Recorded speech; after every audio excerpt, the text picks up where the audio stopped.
ಕರ್ನಾಟಕ ರಾಜ್ಯ ಪೊಲೀಸ್ ಇಲಾಖೆಯಲ್ಲಿ ವಿಶೇಷ ಮೀಸಲು ಪೊಲೀಸ್ ಕಾನ್ಸ್ಟೇಬಲ್ ಹುದ್ದೆಗಳಿಗೆ ಅರ್ಜಿಗಳನ್ನು ಕರೆದಿದ್ದಾರೆ. ಈ ಹುದ್ದೆಗಳು ಪುರುಷ ಮತ್ತು ಮಹಿಳೆಯರು ಇಬ್ಬರಿಗೂ ಇದೆ. ಒಟ್ಟು 2314 ಹುದ್ದೆಗಳಿದೆ. ಈ ಹುದ್ದೆಗಳು ಉಳಿಕೆ ಮೂಲವೃಂದ ಹಾಗೂ ಕಲ್ಯಾಣ ಕರ್ನಾಟಕ ಎರಡಕ್ಕೂ ಸೇರಿದ್ದಾಗಿದೆ. ಬನ್ನಿ, ಇನ್ನು ಕೆಲವೇ ನಿಮಿಷದಲ್ಲಿ ನಿಮಗೆ ಹೆಚ್ಚಿನ ಮಾಹಿತಿಯನ್ನು ಕೊಡುತ್ತೇವೆ. ವಿಡಿಯೋನ ಕಡೆಯವರೆಗೂ ನೋಡ್ತಾ ಇರಿ. ಕನ್ನಡದಲ್ಲಿ ಉದ್ಯೋಗದ ಮಾಹಿತಿಯನ್ನು ನೀಡ್ತಿರೋದು I am for career channel. ಇದರ slogan my path my future. ಇದಕ್ಕೆ ಸಬ್ಸ್ಕ್ರೈಬ್ ಮಾಡಿಕೊಂಡು ನೋಟಿಫಿಕೇಷನ್ ಬೆಲ್ ಹೊತ್ತೋದ್ರಿಂದ ನಿಮಗೆ ಉದ್ಯೋಗದ ಮಾಹಿತಿ ಕನ್ನಡದಲ್ಲಿ ನಿರಂತರವಾಗಿ ಸಿಗ್ತದೆ. 2300ಕ್ಕೂ ಹೆಚ್ಚು ಹುದ್ದೆಗಳೇನಿದೆ ಅದು ಉಳಿಕೆ ಮೂಲವೃಂದದಲ್ಲಿ 1455 ಹುದ್ದೆಗಳಿದ್ರೆ ಕಲ್ಯಾಣ ಕರ್ನಾಟಕಕ್ಕೆ 859 ಹುದ್ದೆಗಳಿದೆ ಅಂತ ಹೇಳ್ತಾರೆ. ಇಲ್ಲಿ KSRP, KSISF ಹಾಗೂ ಭಾರತೀಯ ಮೀಸಲು ಪಡೆ ಎಲ್ಲವೂ ಸೇರಿದೆ ಅನ್ನೋದನ್ನು ಅವರು ತಿಳಿಸ್ತಿದ್ದಾರೆ. ನೀವು ಗಮನಿಸಬೇಕಾಗಿರೋದು ಏನು ಅಂದರೆ, ಉಳಿಕೆ ಮೂಲವೃಂದ ಅಂದ್ರೇನು, ಕಲ್ಯಾಣ ಕರ್ನಾಟಕ ಅಂದರೆ ಏನು ಅಂತ ತಿಳ್ಕೊಂಡಿರಬೇಕು.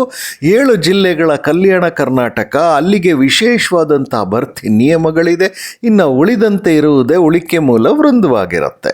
ವೇತನ ಶ್ರೇಣಿಗೆ ಬಂದಾಗ ಇದು ಮೂಲ ವೇತನ ಶುರುವಾಗೋದೆ 37,000ದಿಂದ 37,500ರಿಂದ. ನನ್ನನ್ನು ನಂಬಿ ಇದಕ್ಕೆ HRA DA ಎಲ್ಲ ಸೇರಿದ್ರೆ ಕೈ ತುಂಬ ಸಂಬಳ ಬರುತ್ತೆ. ಇನ್ನು ಆನ್ಲೈನ್ನಲ್ಲಿ ಅರ್ಜಿ ಸಲ್ಲಿಸಬೇಕಾಗಿರುತ್ತೆ. ಇದು ಹಾಗೆ ನೀವು ಪೋಸ್ಟಲ್ಲೆಲ್ಲ ಕಳಿಸ್ಬಾರ್ದು, ಆನ್ಲೈನ್ನಲ್ಲೇ ಅರ್ಜಿ ಸಲ್ಲಿಸಬೇಕು. ಅದಕ್ಕೆ ಕಡೆ ದಿನ ಅನ್ನೋದನ್ನು ಕೊಟ್ಟಿದ್ದಾರೆ. 8ನೇ ತಿಂಗಳ ಅಂದರೆ ಆಗಸ್ಟ್ 10ನೇ ತಾರೀಕು 2026 ಅಂತ ಅವರು ತಿಳಿಸಿದ್ದಾರೆ. ಹಾಗಾದರೆ ಈ ವಿಶೇಷ ಮೀಸಲು ಪೊಲೀಸ್ ಕಾನ್ಸ್ಟೇಬಲ್ಗೆ ನೀವು ಏನು ಓದಿರಬೇಕು ಅಂದರೆ, ಪದವಿ ಪೂರ್ವ ಆಗಿದ್ದರೆ ಸಾಕು. PUC ಅಥವಾ ತತ್ಸಮಾನ ಅಂತ ಹೇಳಿ ಸರ್ಕಾರ ಹೇಳಿರುತ್ತೆ. ಅದು ITI ಡಿಪ್ಲೊಮಾ ಏನಾದರೂ ಆಗಿರಲಿ, ಅದಕ್ಕೆ ಈಕ್ವಲೆಂಟ್ ಅಂತ ತತ್ಸಮಾನ ಅಂತ ಹೇಳಿದರೆ ನೀವು ಹರಹರು ಅರ್ಜಿಗಳನ್ನು ಸಲ್ಲಿಸೋದಕ್ಕೆ. ವಯೋಮಿತಿಗೆ ಬಂದಾಗ ಗರಿಷ್ಠ 33 ಅಥವಾ 33ರಿಂದ 38 ವರ್ಷಗಳು ಅಂತ ಹೇಳ್ತಿದ್ದಾರೆ. 33 ಅದು ಸಾಮಾನ್ಯ ವರ್ಗದವ್ರಿಗಾದರೆ, SC ST ಅವ್ರಿಗೆಲ್ಲ 38 ವರ್ಷಗಳಾಗಿರುತ್ತೆ. ಜೊತೆಗೆ ಗರಿಷ್ಠ ವಯೋಮಿತಿ ಸಡಿಲಿಕೆ ಏನಾದರೂ ಬೇಕು ಅನ್ನೋದಾದರೆ ಅದಕ್ಕೂ ಅವಕಾಶ ಇದೆ ಅನ್ನೋದನ್ನು ಸರ್ಕಾರದಿಂದ ಮಾನ್ಯತೆ ಸಿಕ್ಕಿದೆ. ಇಂತಹ ಉದ್ಯೋಗದ ಮಾಹಿತಿಗೆ ನೀವು ಒಂದು ಲೈಕ್ ಬಟನ್ ಕೊಟ್ಟು ಎಲ್ಲರೊಂದಿಗೆ ಹಂಚಿಕೊಳ್ಳಿ ಅಂತ ನಾವು ಕೇಳ್ತೀವಿ. ಪರೀಕ್ಷೆ ಎಷ್ಟು ಹಂತದಲ್ಲಿರುತ್ತಪ್ಪ ಅಂದರೆ, ಸಾಮಾನ್ಯವಾಗಿ 2 ಹಂತದಲ್ಲಿ. ಮೊದಲನೇದು ಲಿಖಿತ ಪರೀಕ್ಷೆ, ನಂತರದಲ್ಲಿ ದೇಹದಾಢ್ಯತೆ ಪರೀಕ್ಷೆ ಹಾಗೂ ಸಹಿಷ್ಣುತೆ ಪರೀಕ್ಷೆ ಇರುತ್ತೆ. ಲಿಖಿತ ಪರೀಕ್ಷೆ ಯಾವತ್ತು ಮಾಡ್ತಾರೆ ಅನ್ನೋದು ಬಹಳ ಮುಖ್ಯ ನಿಮಗೆ. 2ನೇ ತಾರೀಕು ಯಾವ ತಿಂಗಳು ಅಂತಂದರೆ ಸೆಪ್ಟೆಂಬರ್ 2, 2026ರಂದು ಇವರು ಲಿಖಿತ ಪರೀಕ್ಷೆಯನ್ನು ಹಮ್ಮಿಕೊಂಡಿದ್ದಾರೆ. ಅವತ್ತಿನ ದಿನ ಸೆಪ್ಟೆಂಬರ್ 2ನೇ ತಾರೀಕು ಬೆಳಗಿನ ಜಾವ 10:30ರಿಂದ 12ರವರೆಗೆ 90 ನಿಮಿಷದ ಉಳಿಕೆ ಮೂಲವೃಂದಕ್ಕಿದೆ.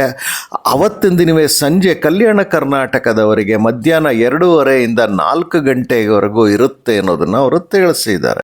ಇನ್ನು ಸಾಮಾನ್ಯ ಅಧ್ಯಯನ ಮತ್ತು ಮಾನಸಿಕ ಸಾಮರ್ಥ್ಯಕ್ಕೆ ಸಂಬಂಧಪಟ್ಟಿರುವಂಥ ಲಿಖಿತ ಪರೀಕ್ಷೆ ಆಗಿರುತ್ತೆ. ಇಲ್ಲಿ 100 ಪ್ರಶ್ನೆಗಳಿದ್ದರೆ ಅದಕ್ಕೆ 100 ಅಂಕಗಳಿದ್ದು 90 ನಿಮಿಷದಲ್ಲಿ ಉತ್ತರಿಸಬೇಕಾಗಿರುತ್ತೆ. ಪರೀಕ್ಷೆನ ಆಫ್ಲೈನ್ OMR ಮಾದರಿಯಲ್ಲಿ ಮಾಡ್ತಾರೆ.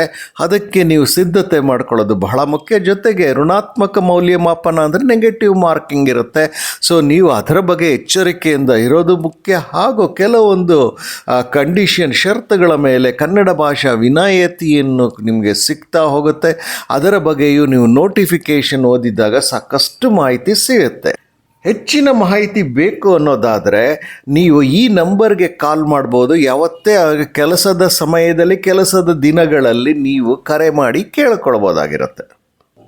ಕಡೆಯಲ್ಲಿ ನಾನು ನೋಟಿಫಿಕೇಷನ್ ಲಿಂಕ್ ಕೊಡುವುದಕ್ಕೆ ಮುಂಚಿತವಾಗಿ ನಿಮ್ಮಲ್ಲಿ ಒಂದು ಕಳಕಳಿಯ ಮನವಿ ಏನು ಅಂತಂದರೆ, ನೋಟಿಫಿಕೇಷನ್ ಲಿಂಕ್ ಓಪನ್ ಮಾಡಿದಾಗ ಅದನ್ನು ಕನಿಷ್ಠ 2 ಬಾರಿ ಆದರೂ ಓದಿ ಅಂತ. ಆಗ ಓದಿದಾಗ ಮಾತ್ರ ನಿಮಗೆ ಹಲವು ರೀತಿಯ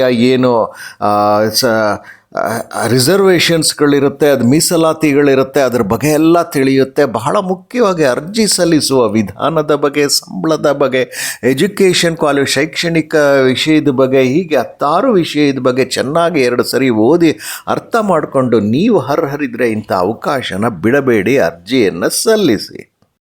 ನಿಮ್ಮ ಕಡೆಗೆ ಬೇಕಾಗುವಂಥದ್ದು ನೋಟಿಫಿಕೇಷನ್ ಲಿಂಕು, ಆನ್ಲೈನಲ್ಲಿ ಅರ್ಜಿ ಸಲ್ಲಿಸುವ ಲಿಂಕು, ವೆಬ್ಸೈಟ್ ಲಿಂಕು ಎಲ್ಲವೂ ಬೇಕಾಗಿರುತ್ತೆ. ನಾನು ಎಲ್ಲವನ್ನು ಡಿಸ್ಕ್ರಿಪ್ಷನ್ ಬಾಕ್ಸ್, ಈ ವಿಡಿಯೋದ ವಿವರಣೆಯ ನೀಡುವಂಥ ಜಾಗ ಏನಿದೆ ಅಲ್ಲಿ ನಾನು ಕೊಟ್ಟಿದ್ದೇನೆ.